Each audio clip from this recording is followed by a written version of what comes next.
Thanks a lot. Okay, so let's start right into it. First of all, not everyone can get into an Ivy League education. So what's the truth about acceptance rates at these schools? How hard is it? Yeah, I mean, these schools are extraordinarily selective, and in a lot of cases, less than 10% of the students who actually apply wind up getting in. And along with being incredibly selective, they're also incredibly expensive. So these are going to be among the most expensive schools in the entire United States, and in some cases in the entire world. Okay. Now, with that expense, this is what we're going to go into. What are the pros and cons, and is it worth it? Hopefully we can answer that question by the end of this show. Let's go through some of the pros first of accepting an admission to an Ivy League school, assuming you can get into one. The first is a high endowment. So, I mean, one thing generally to start this off is Ivy League was originally started as a sports league. So this was not meant for schools of academic excellence. It just so happens these are among the oldest schools in the country. And because of that, they've gotten the greatest level of prestige, and in a lot of cases, they've accumulated the greatest amount of wealth. So these schools have, in some cases, tens of billions of dollars that are just sitting in the bank, and they can use that for a whole variety of initiatives. They often use it to hire big-name professors. So if you go to an Ivy League school, it's not going to be uncommon to see someone on TV and then have them teach your class later that day, or to have the person who wrote your textbook be in the class with you. They can also have a greater reach in terms of recruiting students. So Ivy League schools are known for having students from every part of the world that they actively go out there and get the best and brightest to come into the classrooms. That does help learning. So that diversity of talent can sort of lead to better learning, I suppose. And you're going to find that at all schools, but particularly the Ivy League schools, they excel in that particular area. Now, those endowments, damaged horribly by the financial crisis, I imagine. Absolutely. And yet they're still pretty rich compared to other schools. Yeah, I mean, in some cases, endowments have lost up to 30% of their net worth, but that's been universal across all colleges in the country. So proportionally, you still have $20 billion plus endowments for some of the top Ivy League schools, where in smaller schools, you're going to see $500 million to $1 billion. Which makes me wonder, why do they have to charge so much? That's what a lot of people say. Of course, more monetary resources leads to, I imagine, better professors, better classes in general. I mean, and another thing that students find are these Ivy League schools have more money for research and for interesting summer programs. So students at an Ivy League, if you want to spend the summer researching the homeless issue in Guatemala, you're going to be more likely to get dollars to go out there and try that yourself, which is definitely a perk. Okay, don't worry, guys. We're going to get to the cons. But you have another pro, which is that you have the Ivy League brand and the alumni network that comes with going to an Ivy League school, and a lot of people in power do tend to be from Ivy League schools. Yeah, and that is important, especially if you're considering going all throughout the United States in your career, or if you're going internationally. There are some great schools in America that don't have the same name recognition. But going to an Ivy League school, no matter where you are, people know that brand, they associate it with you for the rest of your life.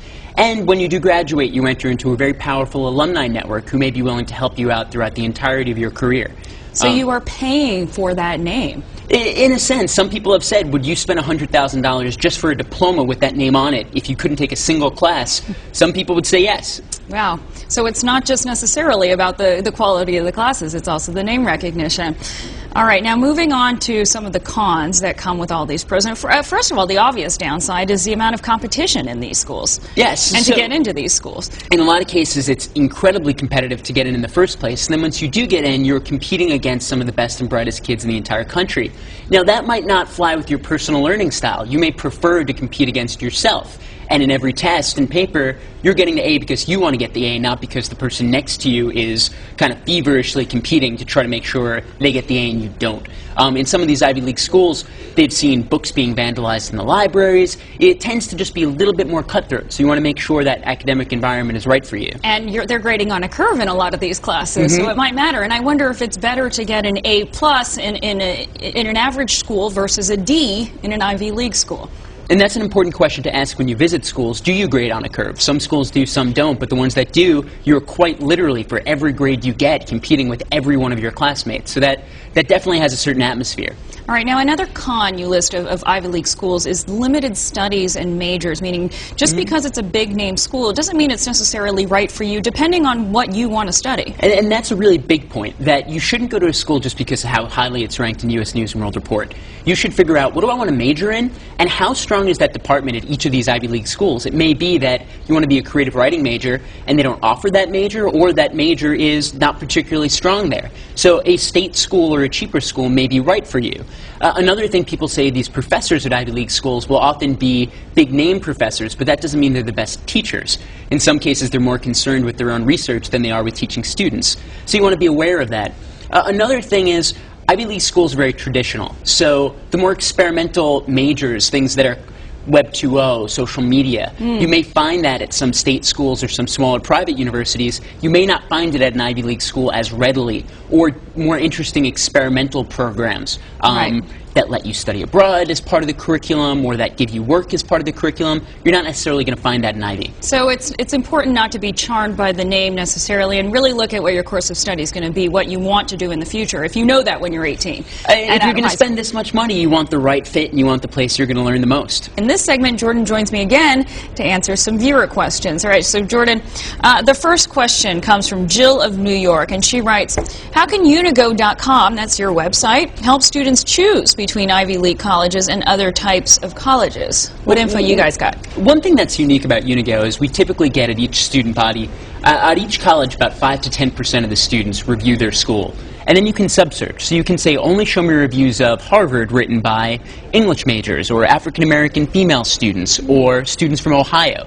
So what you can do is see what students who are just like you think about both Ivy League schools and cheaper schools, state schools, private schools. Because what's really important is not, again, that you look at that school's ranking, but that you see what do students like you appreciate the most, and where do they live and learn and appreciate the experience the most. So Unigo is going to let you compare that and find that out.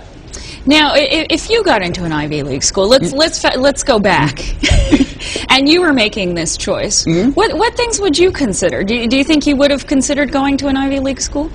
Yeah, I mean, I think you have to look at, no matter what type of school, you have to look at the price tag, clearly. You want to look at, does it have a core curriculum? There's some Ivy League schools that have giant core curriculums. There's some, like Brown, that have no core curriculum at all. What's the character of the student body? It's these same essential questions. Where is it located? What's the size of the school? That's really going to impact your experience, and you want to have a handle on in advance. You still didn't answer my question. You just went ahead and dodged that. All right. I won't put you on the spot. Here's another question. This one from Mark of Long Island, New York. And he writes, what if you really want to go to an Ivy League college, but you're really afraid you can't afford the price tag? What do you recommend? Now, I know a lot of these schools do give scholarships on a need basis. So. And that's important here. You shouldn't not apply because you're afraid that you ultimately won't get enough financial aid. Apply, see what the financial aid package looks like, and then based on that, what most people don't realize is schools tend to have a one-time financial aid reevaluation policy. So you're actually allowed to go down to the financial aid office and say, look, this is the amount of money you awarded me. This isn't enough. And here's why I think it isn't enough. Here's some personal factors you may not have considered. And they'll reevaluate it on the spot and may give you even more money. So I would say apply, see what they give you, and then talk to them if that's not enough. Don't be afraid to apply. Sure doesn't hurt to apply. And this leads to the next question. James of Waterbury sends his question via Facebook, and he asks, in the same vein, are there any programs that help low-income students afford Ivy League colleges? Yeah, there's actually a website called projectonstudentdebt.org, and this groups together Ivy League colleges and other highly selective colleges that a couple years ago implemented a new policy where if your family makes between $120,000 and $180,000, these Ivy League schools, including Harvard, Princeton, and Yale, Stanford as well, you only have to pay 10% of your annual income for tuition. So regardless of what the sticker price is, if you make between $120 and $180, it's 10% of your income. But a low-income family would make way below that. So what are the options? A lower-income family, in some cases, don't have to pay anything at all. So Project on Student Debt goes school by school of these participating universities, and they break it down into what's your income level